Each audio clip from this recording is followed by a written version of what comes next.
Pour les Journées du patrimoine, Grenoble a permis à ses habitants de visiter un lieu insolite, un pavillon aux allures futuristes nommé Canopéa.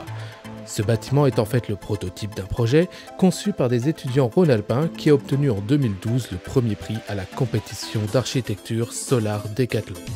Dans le cadre de cette compétition, on a conçu et construit un bâtiment à énergie positive. On a voulu répondre avec ce projet urbain à la problématique de la densification en milieu urbain en proposant des logements qui reprennent les qualités du logement individuel, un logement par étage, avec une vue sur les 4 côtés, des espaces potagers, des espaces de rangement et le dernier étage de cette petite tour qui est l'étage commun aux habitants de cette tour.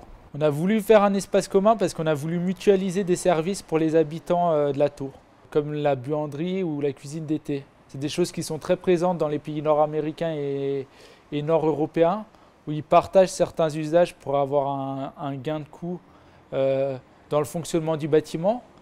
On a voulu cet espace commun par rapport à cet usage, et plutôt que le mettre en rez-de-chaussée de tour, nous on l'a mis au dernier étage de la tour pour que ce soit également un lieu dans lequel on puisse vivre, se retrouver, d'autant plus à Grenoble où on a un panorama qui est assez exceptionnel vers les montagnes, donc c'est un espace qui est plutôt agréable pour venir se relaxer. C'est dans cet espace également qu'est produit toute l'énergie qui nous permet d'être bâtiment à énergie positive, avec des panneaux photovoltaïques bivers qui sont situés au-dessus de nous.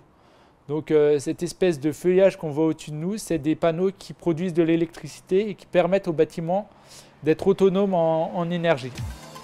Si ce projet forme un tout autonome, il s'inscrit surtout dans un cadre plus large, celui de la presqu'île de Grenoble, véritable écocité en devenir. On est sur une logique de territoire à énergie positive sur la presqu'île de Grenoble, plus que bâtiment à énergie positive. Il faut que ces bâtiments soient complémentaires. Donc il faut qu'ils aient des usages différents. Dans la manière dans laquelle ils sont reliés, il faut que ce soit intelligent pour économiser un maximum d'énergie.